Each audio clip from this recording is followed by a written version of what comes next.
Hello hi guys समस्त को मोर जय श्रीराम। आज हूँ पवित्र रामनवमी तो समस्त को मो तरफ अनेक अनेक शुभेच्छा और अभिनंदन। तो आज टाइम हो गलानी बर्तमान 4टा हो गलानी।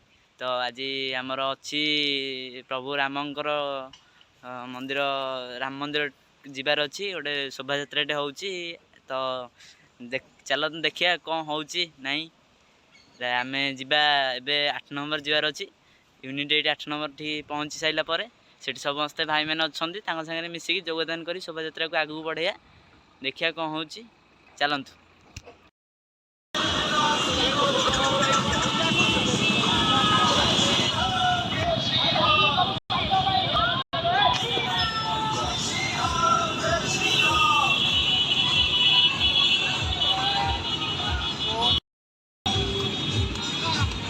जय श्री राम, जय श्री राम, जय श्री राम, जय श्री राम।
अकेला ही आता है, अकेला ही आता है, अकेला ही आता है।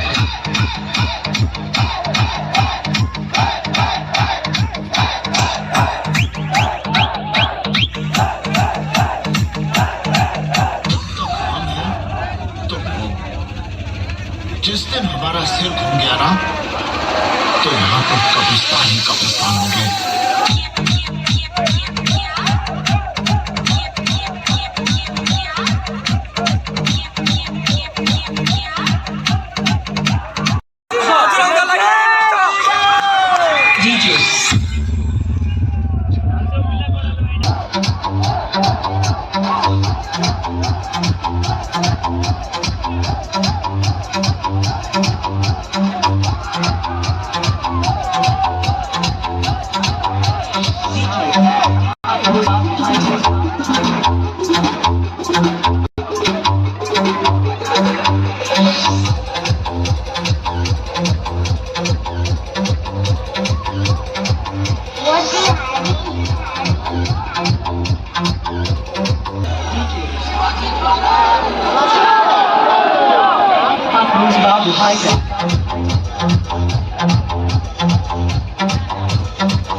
शोभायात्रा सहिला देखिथे आपण केमती कौन है वीडियो रे एबे जाऊँ घर को भाई आम चलते आम चलचु शोभायात्रा सरी बर्तमान रामनवमी तो धन्यवाद समस्त को लास्ट जाए देखी थैंक यू एवरीवन। तो आज रामनवमी शोभा यात्रा सैला तो देखी लास्ट जाए वीडियोटा आउ लास्ट जाए वीडियो देखी धन्यवाद। टंटी बसी जय श्रीराम कही जाऊँ बर्तमान सैला शोभा यात्रा तो जाऊँ समस्ते मिसिकी वीडियो को लास्ट जाए देखते धन्यवाद। लाइक शेयर सब्सक्राइब सब करदे। Bye bye. जय श्री राम।